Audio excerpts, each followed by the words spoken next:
Okay. All right. So I'm going to throw your question for me back at you. Okay. What initially drew you into the field of counseling? From a very, very young age, I always wanted to be in some kind of helping profession. I used to fantasize about having a big house, farmhouse, and bringing in foster kids. I majored in criminal justice because I really wanted to work in like juvenile probation. So I always had some desire to work in that field, and things happened for a reason. I ended up kind of derailing a little bit from my education, got married, instant family. My husband had 2 sons and they lived with us, so I got, then I had a baby, so it was instant family, very involved. My husband was a career politician as well, so as being elected sheriff, that became kind of a full-time job for wife, being on various committees and being out there doing things. But I also, very often, there were times where there was something that may occur that he would bring me along because he didn't have a lot of female deputies at the time. So he would bring me along because I could console, just be there, handhold, whatever it took, when there were females involved, whether it was domestic violence, suicide, a child committing suicide, where we didn't want to leave mom alone, but didn't necessarily want to leave her with a male deputy. He'd put me kind of in that position. So we ended up relocating, moving to Tiffin. I decided to pick up my education. I finished my bachelor's degree, and shortly thereafter, my husband was in a serious car accident. He died 7 months later, and I said, I got to do something when I grow up. Now's the time to go to graduate school. So that is when I went, and so much like you, I was a very non-traditional graduate student with a bunch of 25 and 26-year-olds. Okay. So going back to what you were talking about with your experiences while your husband was sheriff, how much has that influenced how you counsel your clients today? Because it seems like that would have been a very emotionally wrought experience.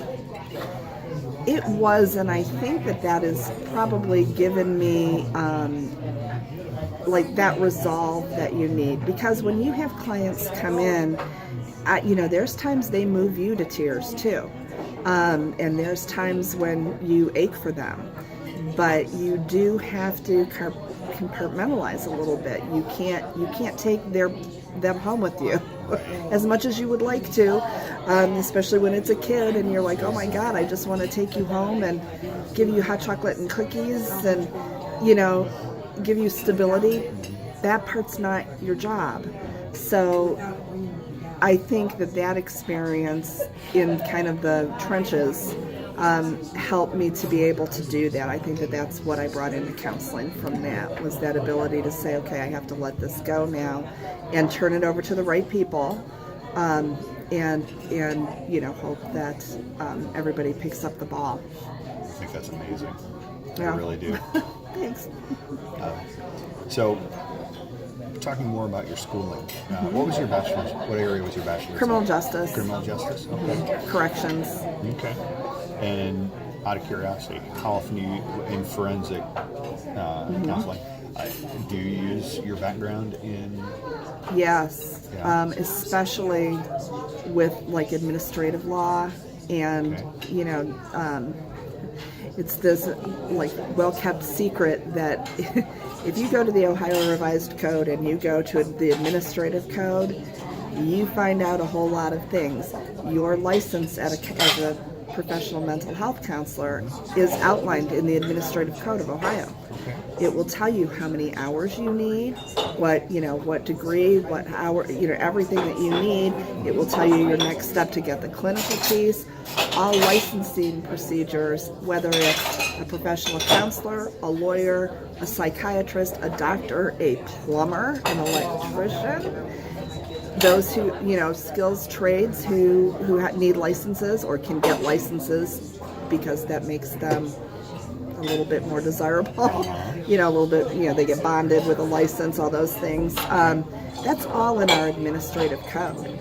So I use that code a lot. Also the criminal code, because I work a lot with juveniles who are in trouble. So helping them to look up and see, this is your offense, this is how it's outlined, and here's what can happen to you. This is an M1. Look at this. This is not a little thing, because you're this far from next charge being a felony. So I use it a lot. I use those, probably criminal law and criminal procedure probably more than any class, but I do use it an awful lot. Okay. You say you got your master's at Bowling Green? Bowling Green. Okay. And what can you tell me about your master's program? I enjoyed it. I loved Bowling Green. I loved my professors. I loved how accessible they were to us. Megan will tell you, because she graduated from BG, so we had a lot of the same people. One of our ethics professor, Susan Huss, was actually on the mental health board, and she was like the ethics guru, and we feel, compared to some of the other individuals we know, very good, thanks.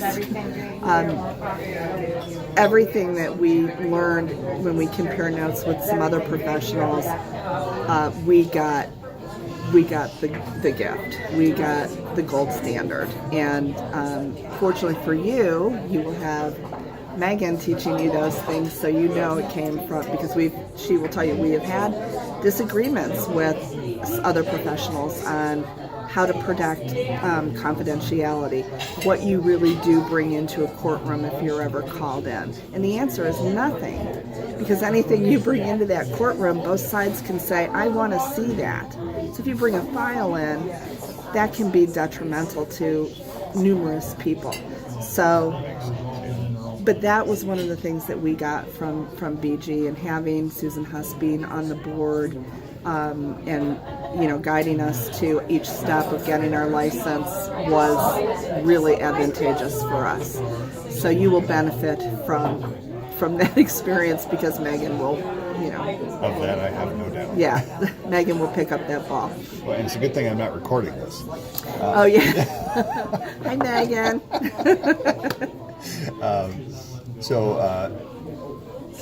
Through your master's program, what do you feel is the most beneficial course that you still use today? Or beneficial area? It doesn't have to be a specific course. When you sit back and look at it after it's all said and done, you see why each course is significant. Okay. A little different from being an undergraduate, because undergraduate, you've got all kinds of fluff in there. The counseling programs, you need this and this and this, and then you go to this class, and then and there's a reason that you're building on it. Obviously, the DSM class is huge, because if you can't diagnose, you're in the wrong business. Oh yeah, I'm so busy. So that one was definitely very important. I had an option of taking play therapy, which is not offered, and I don't even think Heidelberg offers that. That may be something Megan would get on the ball about and see if they can't offer that. Because it was optional, it was like only 2 credits, it was on top of everything else. That class, I learned the hardest micro skill, and that is tracking. And that's where you can give no feedback to those kids. Because what happens when a kid finds out you like the color blue? They're going to color everything blue because they want to please you. And I'll tell you, it's real hard, especially when you've worked with kids or had kids, and we're all about, oh, that's a good job, keep it up, good job. You can't do that. So that class was so valuable because that was, and that is, I will still say to this day, the hardest micro skill to master. And I still sometimes, will feel like, okay, you got to pull that one out. You got to pull that one out. So I would say everything was significant, but diagnosing the DSM class and then this play therapy class, I think I'm really glad I took it. Didn't have to, but I did. I'm trying to wrap my brain around the whole tracking microscope. Oh my God. I mean, with kids of my own. Hard. I mean, yeah. I know, because we're nurturers by nature. And it's really hard to remain kind of, I'm coloring blue. Yes, that's blue. Yes, you are. And I'm going to color a flower. Okay. Color a flower, without like trying to be too enthusiastic and not trying to be, so the kid just does their own creative play. And so what's the, aside from not showing any kind of favoritism, what's what's the background? Why would you need to develop that microscope? Because you do not want to influence what a kid tells you. And you have kids. Do Yeah. they always tell you exactly what's going on, or do they pad it to please you? That's fair. That's fair. That's the nature of kids.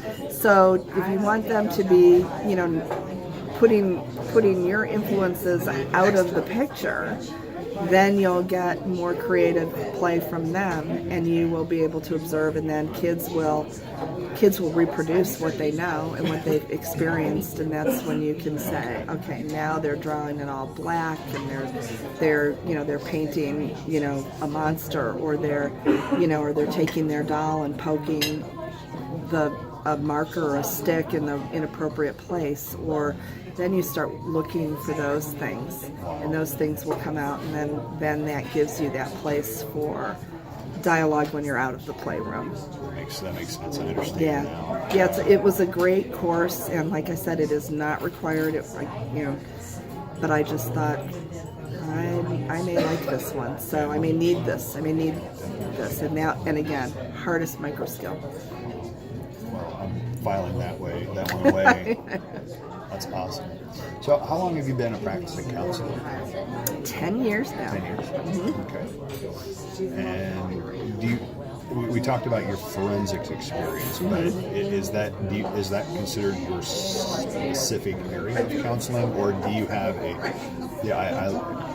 Megan is very much into, as she stated, very much into the feminist, LGBT kind of area. The fourth force of counseling. That's where you'll learn about this in your theories class. Okay. A little bit more, the first, second, third, fourth. The first is like the psychoanalytic, second is more the cognitive, third is more behaviorism, and the fourth force is the feminist approach, which we call it that because that's just an umbrella term for not looking at everything in the old school. Oh, okay. So I am a huge fan of DBT, dialectic behavior therapy, Okay. The whole mindfulness, the whole, the body will achieve what the mind can conceive kind of approach. So helping to restructure those thoughts, which it's born out of the cognitive school. Okay, I was going to ask. That sounds very similar to CBT. Yeah, it was born out of that. Okay. So that's I really use that a lot. So I would say, though, if I had to do my disclosure, I would say my primary school is probably more cognitive behavioral. Okay. So. Very interesting. Why did you happen to choose this area, or why do you happen to focus on that versus doing things old school? Cognitive behavioral would be considered a little bit older school, but it is still clearly very valuable. When we look at Sigmund Freud and the psychoanalytic, and we think, okay, this is the reason Frasier is so funny, is because, Freudian theory is not really looked at as real current, and that's just what makes that show even funnier, because he and Niles are both Freudians. But you can't disregard what the psychoanalytic theory brings to the table. The whole concept of defense mechanisms. We use those in practice daily, and identify them and help them, help our clients look at that. So we can't, we may say, okay, this whole psychosexual development might not be so accurate or so, so much that we want to bring into our practice, but those defense mechanisms, they're pretty much spot on. Yeah. And we do use those. Eric Erickson and his stages of social development, those are still pretty valuable. When you look at those make a lot of sense. So we bring, the old school evolves into our new school. We all become a little eclectic. Okay. But, the cognitive piece for me is I truly believe that once we start thinking it differently and working it out differently cognitively, we'll see results. So That's a great answer. So during the 10 years that you've been counseling, how have you seen the profession change, grow? well, the need is certainly growing, and the identification of the need is the awareness of the need is growing. So that's Not to put too fine a point on it, but when you say the need is growing, would it be fair to say the need has always been there, but because the awareness is growing? Or do that's you truly 100% think, fair. or do you think that the need really has?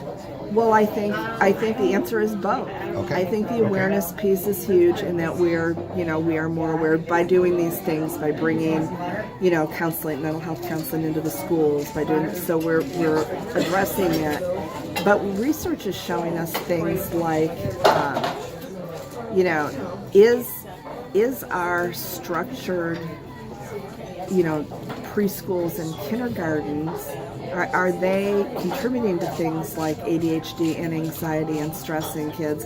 Because it's so stinking regimented, and so there's, creative play is not encouraged anymore. It's, it's okay. You have, before you go into kindergarten, you've got to be able to recognize some sight words.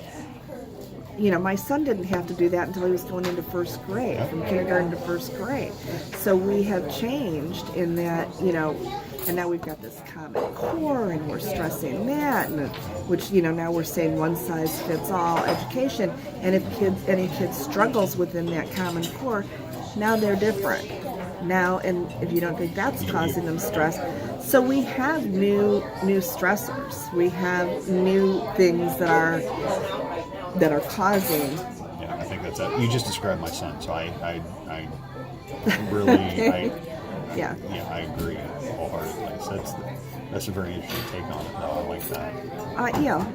Sometimes the answer isn't always just one thing, but that, research that is coming out now is really supporting that. Maybe we need to, well, first of all, I personally believe the Common Core is just crap. Amen. And that, you can never have that. It's like we're talking out of both ends. It's like, okay, Common Core, okay, IEP. But now we're saying, okay, now you're on this IEP because you don't fit in the norm. And so what kind of stress does that cause to a child? And so now it's just reinforcing, like you said with your son, he feels like he's not quite, part of a bigger group. Well, now what are we doing in our schools? We're reinforcing your kid doesn't fit in. Mm-hmm. Spot on. I've been doing some research on the imposter syndrome. Are you familiar? No. Long story short, Clancy and Imes kind of coined the phrase back in 1978 when they did a study on females who, no matter how successful they appeared objectively, subjectively, they neither recognized nor accepted that they were a success. So they felt like a fraud, they felt like an imposter. And the continuation of the studies throughout the years so first off, Clancy and Imes identified it as initially as purely a female issue. studies have since proven that not only is it something that affects both men and women, but it may actually affect men in our society, based on societal values, more than women. And there's a number of what I was trying to figure out is, okay, well, what causes this? What, through literature review, and I haven't completed all the research, but it seems that a lot of the pressure that's placed on kids from kindergarten on, like you were saying, really blends into the later presentation of Right. imposter syndrome, imposter phenomenon. There's a lot of different names for it, but I think what you're saying is absolutely 100%. Again, for what that's worth, but that's good. Thank you for that. That's really good. How have you changed as a counselor? We talk about how things have changed, but how have you changed as a counselor? I think there's some things you never know until you are in that counselor's chair, like for real in that counselor's chair. And so those things, you hope are positive changes that you start to see.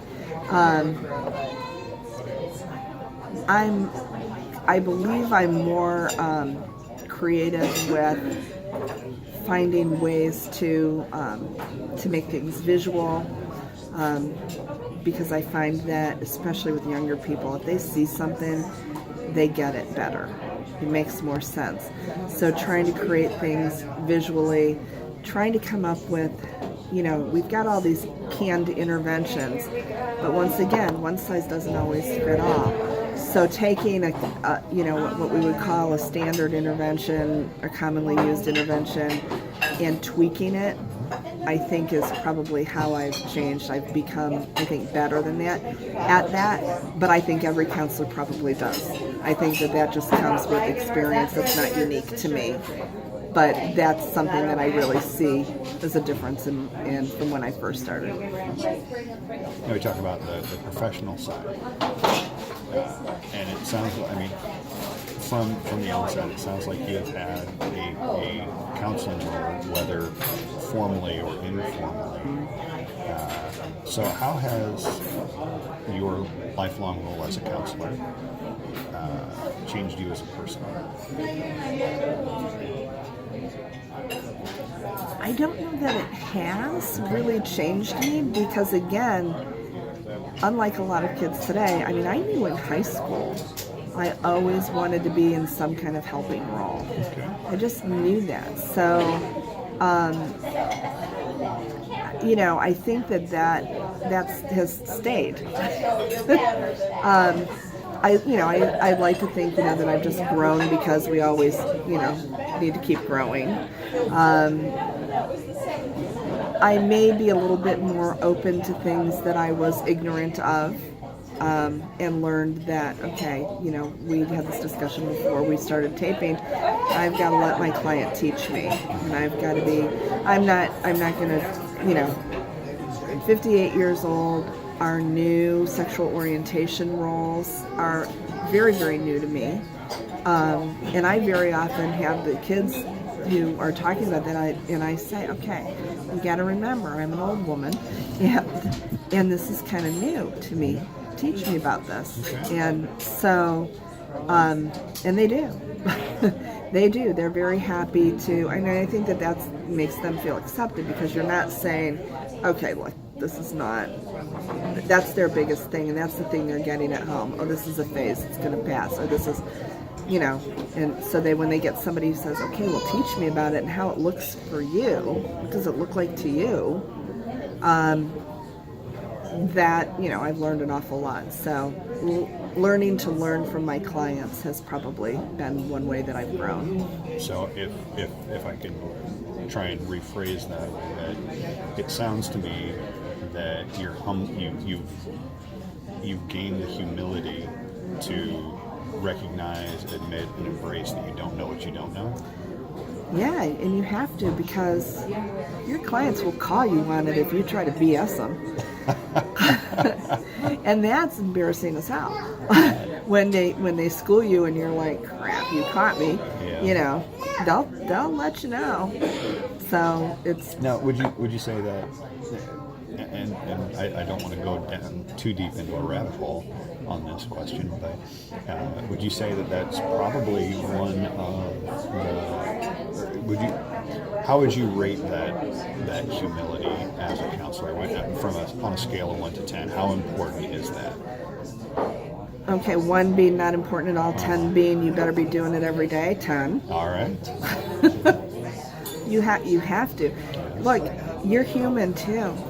And your clients need to know you're human because they won't, again, we had that discussion when that kid comes in and looks at you and tells you, how do you know how I feel? You have a nice office and you're wearing nice clothes and, how do you know how I feel? That's a big humble moment where you have to say, okay, all right, but here's what I can bring to the table for you. But if you try to say, no, I do know, your rapport building is going to just turn into one-upmanship, and that's not therapeutic for anybody. It's just not even useful. So, confrontation is useful, but that's not the confrontation you want to have. So. What you're saying reinforces one. I talked about my experience with my airmen and helping them along the way. You just reinforced one of the things that I always tried to practice. Right. You're an officer. You're not enlisted. You don't know what it's like.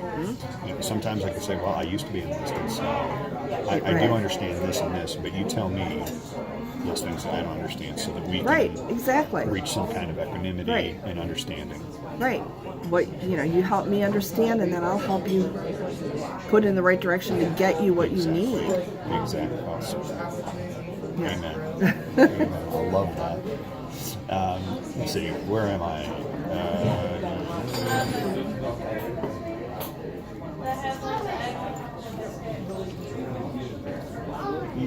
And understand with any of these questions, you can answer as much or Okay. not at all as you want. All right. No problem. During your tenure as a mental health counselor, what's been the most significant challenge that you've had to address or overcome? The most challenging situation that I've worked in would be the Chardon school shooting, which occurred almost 7 years ago. And being from Chardon and my husband's connection with law enforcement there, and my sons graduated from Chardon High School. So when that shooting occurred, I called the current sheriff who I knew well, and I said, who do I contact? I want to come back and sit on the crisis team. And so he hooked me up, and I went, and I spent a week there in Chardon working with students. I had a friend who I contacted, who I've known for years, and he's like, well, you're going to stay at my house. And I'm like, no, I can stay. No, you're staying at my house, Mimi. They had a little in-law suite, and they put me there. And their daughter, who was in 9th grade at the time, was in the cafeteria when the shots were fired. Again, there's a lot of interesting phenomena that occur in that kind of a crisis that I was able to see firsthand. But that one hit home because that was the school my kids went to, that was my home, that was, so that was a really big challenge. The first day that we were there, we were given groups, and they had divided us into the group of, faculty or staff who actually had some interaction with the shooter. And then there was a group of those who weren't, and then there was another group, and I can't remember what that classification was. And I was assigned co-facilitator with a woman from hospice who got the group of the staff and faculty that actually had some interaction with the shooter.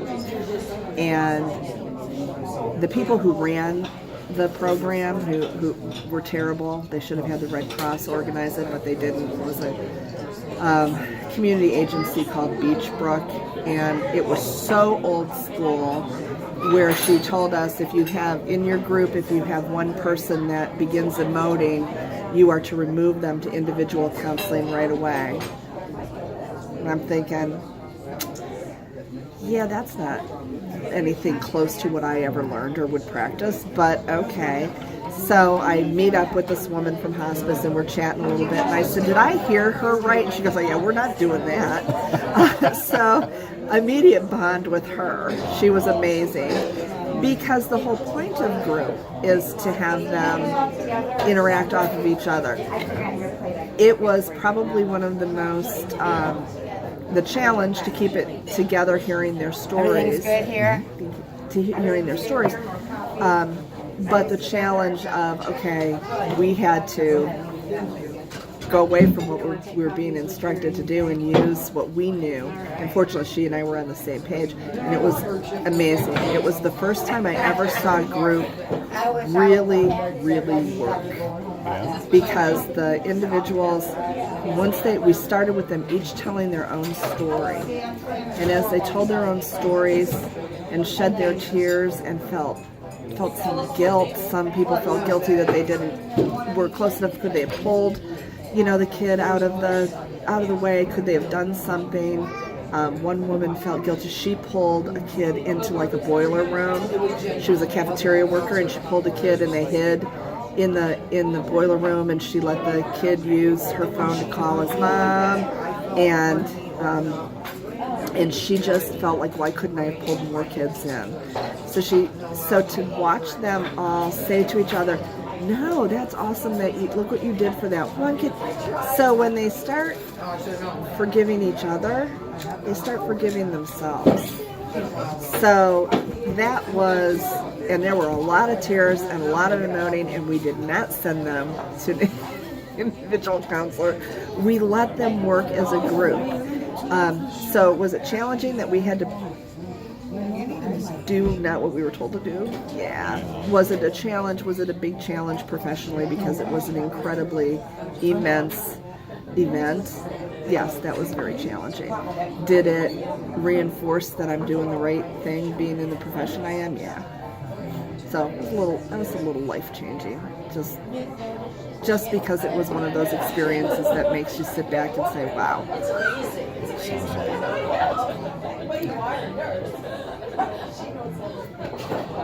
I'm at a loss for words on that. That was a pretty big, and I still, Megan, the 14-year-old daughter of my friend, every night brought kids over. Because they had a lot of activities and stuff for the kids going on. They were in basketball finals, and somebody rented them charter buses to go to the games. And they had a lot of stuff that they were doing, and but every night she brought this group of kids home.